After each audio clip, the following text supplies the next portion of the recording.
your name? Matt. Matt what? That's none of your business, that. You don't need to know that. The thing is that he's only doing what you're doing. That's alright, but I'm entitled to a copy of that. He's not. Copy of that? No, you're not. You're not protected under GDPR from a normal person on the street taking pictures. You're not local, are you? Learn it. Learn how it That's not a goes. local accent. You just stop filming. Why don't you jog on? Why don't you learn the law? I can film in public. I can film whatever I want in You can public. film in public. That's not a public place. I don't care. You obviously do by the sound of your voice. Yeah, because it's a security. Keep your distance, you got no mask on. Neither of you. I've not approached you, have I, numb nuts? You've not got a mask on. I've not approached you. You've approached outside. me. You've approached me. Outside. 2 metre distance still applies, doesn't it? You should know that. We're outside. How did you get to Sergeant? We're outside. How did you get to Sergeant? Get to where you are. Welcome back to Operation Audit, where we break down real police encounters, examine public accountability, and explain the laws that shape interactions between citizens and law enforcement. Today's footage comes from Matt12128, and you'll find a link to the original video in the description below. Be sure to check out the full upload and support the creator. If you're new to the channel, subscribe so you never miss our latest breakdowns. What starts as a routine attempt to film a marked police van soon develops into a tense exchange as officers begin questioning the auditor's actions. Despite the growing pressure and increasingly confrontational atmosphere, the auditor remains composed, responds with confidence, and relies on his understanding of the law rather than emotion. As the encounter unfolds, differing interpretations of authority and legal powers become the focus, creating a compelling example of how staying calm and informed can shape the outcome of a police interaction. Let's get straight into the footage, because this situation escalates far more quickly than anyone expects. Oh, is that right? Was that you on the bike? Have you got the ID out on your bike? Yeah, you're coming now as my sergeant as well. I've got no Oh, idea. right. Oh, You yeah. get dressed like this as a Well- bloody act, do you? I don't know. Why are you videoing the car parks? I'm just going to get a picture of the police van when it comes out. What's your name, by the way? Matt, what's your name? My name's Clemson, my name. Clemson. 943. Why are you filming the car park? I'm waiting to get the police van. Why? Why are you filming the car park? It's a secure area. I'm not. There's So why are you a filming high all risk. the private vehicles in the car park? I'm not. Who said I was? Sorry? Who said I was? You've got a witness to say that you were. Well, I wasn't. You've got a witness to say that you were. Don't delete that. I'll have a copy of that under GDPR. Okay. What's your name? Matt. Matt what? That's none of your business, that. You don't need to know that. The thing is that he's only doing what you're doing. That's alright, but I'm entitled to a copy of that. He's not. Copy of that? No, you're not. You're not protected under GDPR from a normal person on the street taking pictures. You're not local, are you? Learn it. Learn how it That's not a goes. local accent. Doesn't matter. Right, so you've sussed out I'm not from Liverpool, so you're narrowing it down, aren't you? So all I'm wondering is why. I want to get a shot of the police van when it comes out, because that's what I do. I get one leaving, one coming, Why? different police stations, that's what I I've do. been for a while. Is it not? Oh, right. Oh well, yeah, what's your call number? 4644. Are you the sergeant? Yeah. Yeah, mate. Yeah. So, yeah, so what witness just told you I was filming cars in the car Sorry? park? Hey, I've just zoomed in, I've just seen you there. Do you want to calm down? You had your camera videoing the thing, I'm telling you. It was Because not. you Who seem said to it was know. on? Who said it was on? Well, show me then if you... I don't have to show you, do I? What unfolded here was a familiar example of a stop and account style encounter. The officer sought the auditor's name, asked about his background, and questioned why he was filming the police van, presenting those inquiries as though they carried official authority. The auditor, however, declined to provide information he did not believe he was legally obliged to give, challenged the reference to GDPR, and questioned the basis for the officer's request. One of the most significant aspects of the exchange was that the auditor never allowed the conversation to be dictated by the officer's assumptions. Rather than responding to every personal question, he kept bringing the discussion back to the legal foundation of the officer's claims, particularly the reliance on GDPR. Once that point was challenged, the focus shifted away from the auditor's conduct and onto whether the officer's explanation could actually be supported. That moment changed the dynamic of the encounter. Instead of appearing to be a routine exercise of authority, the interaction began to resemble an attempt to gather information without a clearly established legal basis. A single well-reasoned challenge forced the discussion onto firmer legal ground and demonstrated how understanding your rights can influence the direction of an encounter. Situations like this show the value of remaining calm, knowing the relevant legal framework, and asking officers to clearly explain the authority they are relying on. Clear legal knowledge can prevent vague official language from being accepted without question. If you were in the same position, would you have challenged the GDPR claim immediately, or would you have chosen to remain silent and continue filming? Let us know what would have guided your decision. Unless you've got proof that I was videoing the car park, which I wasn't, which is not illegal anyway. If I wanted to video the cars in the car park, say I like the Audi estate, the S-Line one, I do pictures of cars and stuff as well, I could take a picture of it. It doesn't matter where it's at. If you don't like it, put a fence up round there so no one can see in. But why? Just because I feel like it. But why? What purpose? Why does someone take pictures of trains? What purpose are you filming either police cars or indeed private cars? Private cars? Yeah. Have you never seen pictures of cars on? But for what purpose are you doing it? It doesn't matter why. Okay, because you're filming me now. Yeah.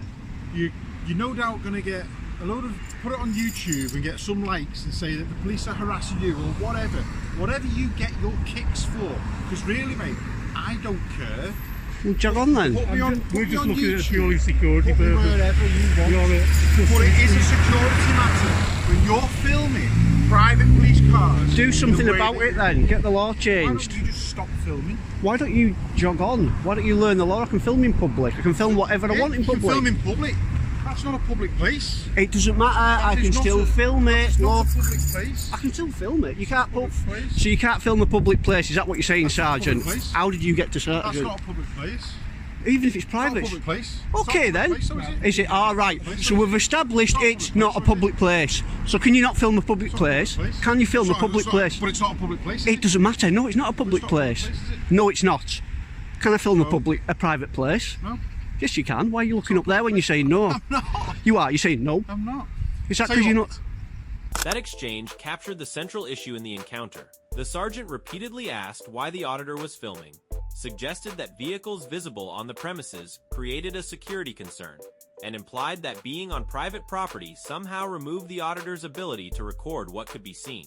The auditor remained composed, rejected that line of reasoning, and consistently challenged the legal basis behind each claim. What stands out is that the auditor never became distracted by the pressure itself. Instead, he focused on the underlying assumption being made by calmly maintaining that he was under no obligation to justify the purpose of his filming. He required the sergeant to explain why such information was necessary. As the discussion continued, the justification offered became increasingly difficult to support, with the same points being repeated rather than backed by a clear legal authority. The encounter illustrates how quickly an interaction can change when authority relies on broad assertions instead of clearly defined powers. Rather than accepting vague demands at face value, the auditor continued asking for the legal basis behind them, shifting the conversation away from assumptions and towards accountability. Knowing the limits of official powers can make a significant difference in situations like this. Staying calm, avoiding unnecessary confrontation, and asking for the legal authority behind a request often places the focus where it belongs, on whether that demand can actually be justified. If you were in the same situation, would you have explained your reason for filming, or would you have maintained that you were not required to provide one? Go on. Save it, upload it to YouTube or Twitter or wherever you want. Sergeant 4644 doesn't know that you're allowed to film a public space. I'm telling you, private. Upload it. I'm gonna. Get your kicks. I don't care. You obviously do by the sound of your voice. Yeah, because it's a security. Keep your distance, you've got no mask on. Neither of you. I've not approached you, have I, numbnuts? You've not got a mask on. I've not approached you. You've approached me. Mate. You've approached me. 2 metre distance still applies, doesn't it? You should know that. We're outside. How did you get to Sergeant? We're outside. How did you get to Sergeant? You get to where you are. Obviously someone's upset with someone's I'm not the upset one, he's the upset one. Upload it to YouTube. Go on. I will. Whenever you get your kick. When I feel like it, I will do. You get your kicks, mate. Don't cry, Sarge. Sarge. Don't cry, Sarge. You'll get over it. So I just think it's a security risk you filming a customer. It's not. What's going to happen though is you'll film the wrong person.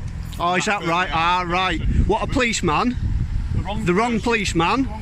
You scallywags, aren't you, use lot in Liverpool Police, Merseyside Police? Don't threaten members of the public, Sergeant. That's what you're insinuating. The world's going to see what a lowlife you are. Yes, viewers will see that we're the low lives. Well, I'm not the one that's been bloody threatening and saying you're going to get punched. Don't enjoy yours. Yeah.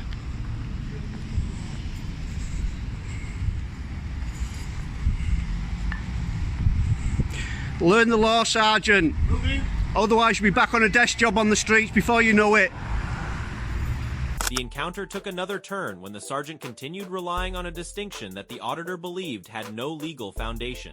He suggested that recording property visible from outside was somehow unlawful, questioned the auditor's intentions, and allowed the discussion to become increasingly personal rather than focusing on a clear legal basis. The auditor, however, remained composed, addressed each point directly, and continued testing the reasoning behind the officer's position.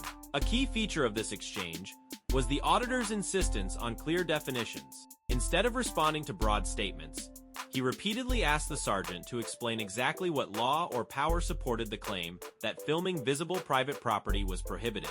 As those explanations became harder to maintain, the conversation shifted away from the auditor's actions and toward whether the officer's reasoning could withstand scrutiny. This moment demonstrated how an encounter can change when legal principles replace assumptions. Rather than reacting emotionally or becoming confrontational, the auditor relied on specific questions that required clear answers. As the discussion progressed, confidence appeared to give way to frustration, and the balance of the conversation increasingly favored the person asking for lawful justification. Situations like this show why understanding the limits of official powers is so important. Clear legal knowledge can help distinguish between a lawful instruction and an unsupported assertion, allowing people to respond calmly without escalating the encounter. Stay informed, remain measured, and always ask for the legal basis behind any demand. What do you think was driving the sergeant's approach in this situation? Share your view in the comments below. And if you enjoy breakdowns that explain real police encounters and the law behind them, don't forget to like this video and subscribe to Operation Audit for more accountability analysis. In moments where pressure is highest, knowledge remains your strongest protection.